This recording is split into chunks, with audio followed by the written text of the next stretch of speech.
Bonjour, Rich here, novice noise making guitarist type person who can't really play guitar but wears Puma hoodies all the time. It's got a comb over, a bit of a belly and somewhat of a tan that's faded from a week in Greece. Hello and welcome. So I've had 197 guitars, stupid eh, but hey, I like them, got to do some things, but then golf clubs had more of those. I've just sold this Player Strat that I bought only weeks ago. What an underwhelming guitar, I've decided. I mean, you get what you pay for, don't you? It's a bog standard Fender Player Strat. It's yeah, it's funny.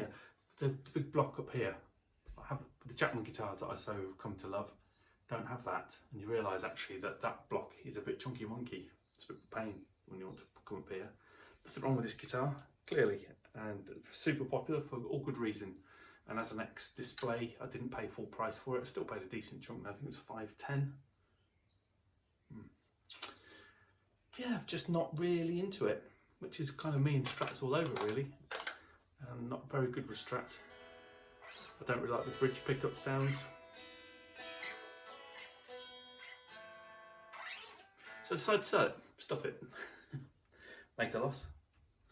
And in its place, two things have arrived. This Chapman Cap 10. This was my Cap 10 a while ago. It's a V1, it's the original one, Lee Anderton's signature, based on his Fender Strat that he liked, a 62 I think, or something like that. Don't know. It's got a Seymour Duncan Special 59 and JB, if I remember rightly. Probably don't remember rightly, it's a while ago now.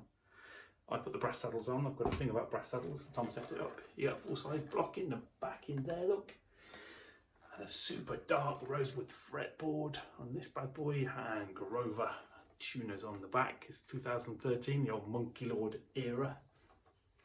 I can't remember the rest of the specs. It's definitely made of wood, and it's heavy but not really heavy. The neck's made of many pieces, as is the headstock. And this is a proper roadie worn. The guy who I bought it off had gigged it, and it is bumped and chipped, and it's got some dinks in the back of the neck, which isn't really something I particularly like, but yeah, kind of befitting of the guitar. And Tom has got the action down to 1 mil at the 12th. I love the action as low as possible. I'm not a very good guitarist, so the less I have to press on the strings, the better. What's the radius of the neck? Somewhere between 10 and 14. Can't remember. Probably on my original video. And the switch here looked like a normal Strat. All the other chappy ones, they have their switching similar to some of the PRSs, with it kind of between the knobs here. Look. Oh, I conveniently picked up another Chapman. Hello. I've had 5 of these before. This is the 5th. You get a brass block in the back, and you get brass saddles. Boom, 2-point trem. High access heel joint, as you do with Chapman's, reveal binding, these big mushroom type strap buttons, which are my favourite, a graphite nut, some regular tuners which are akin to Fender Mexican, 5-way switch, and a volume and a tone.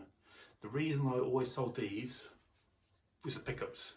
Personal choice, I know, but some of the newer Chapmans, for me, the pickups are definitely better. These are the weak point, I think. I'm sure not everyone will say the same, but they are. But it doesn't matter, because now I've got a Damasio Tone Zone mini humbucker, which is going to go in this, and I'm going to replace the middle and the neck with Tone Rider, maybe Pure Vintage, or maybe City Limits, not sure yet. If you're a Tone Rider person and have got Tone Riders in a Strat type guitar, let me know which one you've got.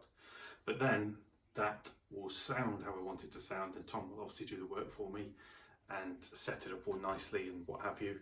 This isn't as good condition as the last one I sold, sadly. It's got a few bumps on the neck. It's far from awful, but it's not perfect. But you know, it's 2017, it's a 7-year-old guitar.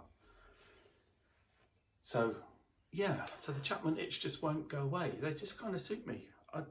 I think they're good value for money, especially secondhand. I love all this kind of scoops and cutouts that you get.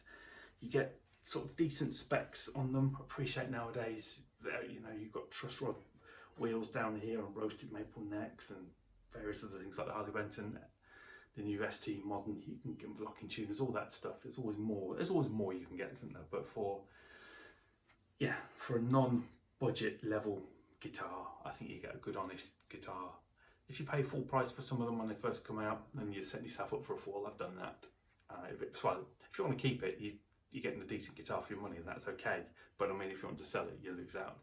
As the ML3 Pros that are £1,000 new, I've sold a couple of those, and you make a big loss. You get on a Chapman, you get about 40 to 45% of your money back. On a Fender, I would say you get about, depends on which one, but I'm talking like run-of-the-mill type ones. I'd say on a Fender you get about 55% of your money back. Gibson, you probably make money these days. But actually no, you won't, because they cost so much.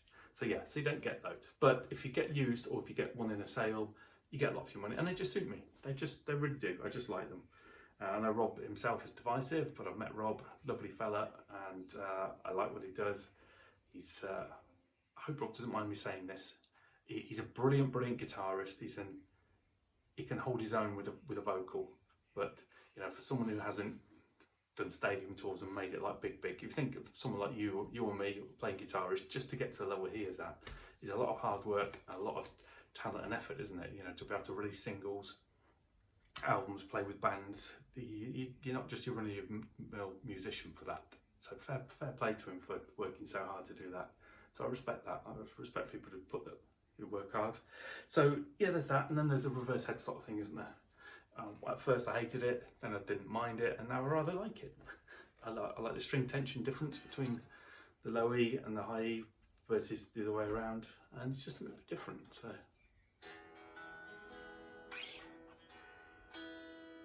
yeah, I must have still got you. If I have, well done if you're still here. I'm after a blues driver type pedal.